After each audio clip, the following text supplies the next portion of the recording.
Hey y'all, this is Vienna with Glitter Baddies Boutique, and today I'm going to show you guys how I rhinestone my tumbler lids. So I don't do this on all my tumblers, but I definitely like to have it as an option for those of my customers who might want it. So you're going to need a lid. This one's already pre-colored, and you'll need some rhinestones. These are from Crafty Cup Source. The size is 5mm. I will link all this information below for you so you can check them out with my discount code. And you'll need an adhesive. I'm using Liquid Fusion. I got this from Amazon. You'll also need a wax pencil, again from Amazon. All this will be linked below. And you'll also need a rhinestone tray. This is recommended because it can get pretty messy.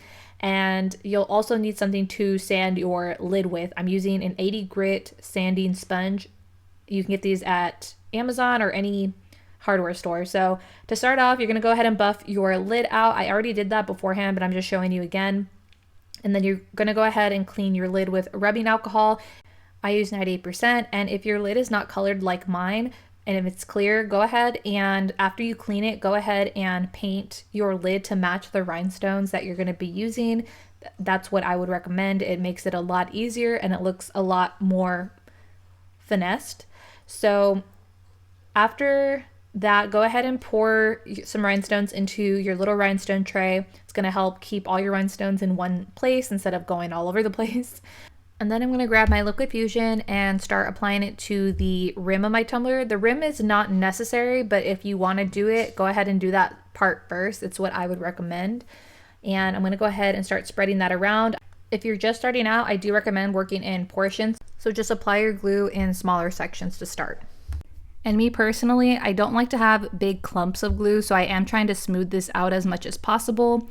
And then I'm gonna go ahead and lay my lid flat. You don't have to do the edge of the lid if you don't want to, but if you are, I would recommend doing this part first because you can see here I'm laying the lid flat so that those rhinestones will lay along the edge of the lid without lifting up. You do need to make sure that your rhinestones are completely flat and even. So I'm going to go ahead and lay these down one by one. I'm going to speed through this process, but you can see here I am still laying them down in a straight formed line and making sure that they are completely flat. These are flat back rhinestones. And obviously if you are going to be using a bigger size rhinestone, this process may not take as long, and then if you're using a smaller rhinestone, it's going to take a little bit longer. Honestly, the 5mm in my opinion is the best for lids. So here I am going back after I've laid them all around the rim of the lid and just kind of pushing them down, making sure that they are nice and flush with the top of the tumbler there, and then also filling in any gaps. You can kind of space them out so that they're even. You can see here they're nice and straight and flat. That's the most important thing. I go in and tap them as well. You don't want to push these together while you're applying them because that can cause unevenness, which can lead to your rhinestones falling off later on. And after I'm happy with how that looks, I'm going to go ahead and let that dry for about 10 to 20 minutes or so. That way they are firm and in place. And then I'm going to go ahead and start working on the top of the lid. And again, I like to work in sections with this adhesive. This Liquid Fusion tends to dry a little bit faster than other brands that I've worked with, which is not necessarily a bad thing. But again, just like to make sure that the glue doesn't dry while I'm still working. So I'm going to go ahead and start lining these up. The first layer around is probably going to be one of the easier ones. All you're going to do is, again, place them one by one, making sure that they are straight and even, which is another reason why I like doing the rim of the lid first. It makes this process a little bit easier. While this portion of the lid blinging process may be a little bit easier, it can get a little tricky because again, you do want to make sure that your rhinestones are nice and flat. You do not want them hanging over the edge. So again, I'm making sure that they are straight with each other, but also straight with the rim and placing them nice and evenly. I have worked with 4mm, and that's probably my second favorite rhinestone size to work with. But again, these are 5mm or and these are easier to fill up the space faster because they are a bit bigger than other sizes, and it's the one that I would recommend. But working with the 4mm one, it just takes a little bit more time and finesse because they are smaller. So if you're just starting out with these, I would highly recommend this size.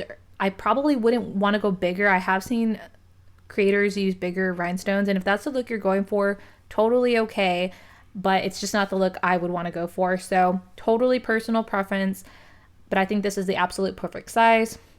So I'm going to try to fast forward through this. My editing software was not working very well, but I did try to fast forward through most of that.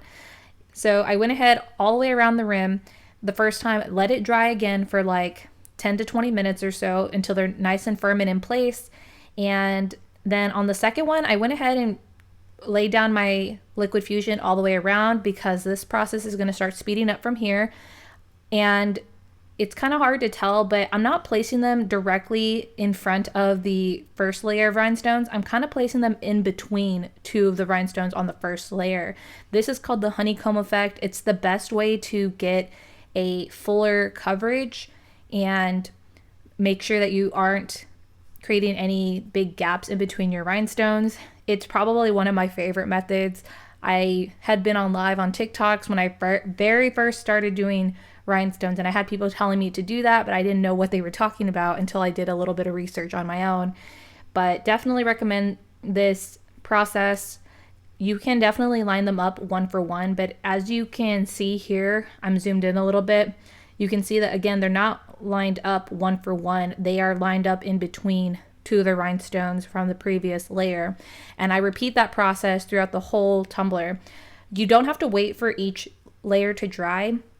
Just the first initial ones, again, to help kind of keep things in place and in order for you. But after the rim and after that first layer on the top, you can pretty much keep going from there, and it's going to make this process a lot faster. Total time for me took about 30 to 45 minutes. And if you are just starting out with these, do not get discouraged. When I first did my very first rhinestone lid, I think it took me like an hour to an hour and a half, and I thought I was killing it. And I definitely looked back and I was like, yeah, I definitely made this harder on myself. But anyways, so after you are happy with how it looks, go ahead and let that cure for about 24 hours.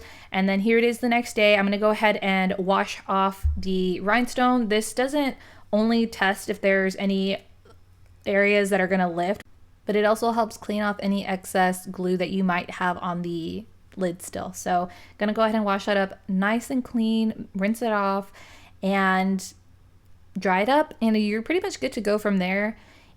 I hope this was helpful. I know when I first started, I had no idea what I was doing, and I can still learn things every day. So if you guys have any suggestions or questions or comments, make sure you drop them below. This is the final result. I'm obsessed. This is probably like my favorite lid ever.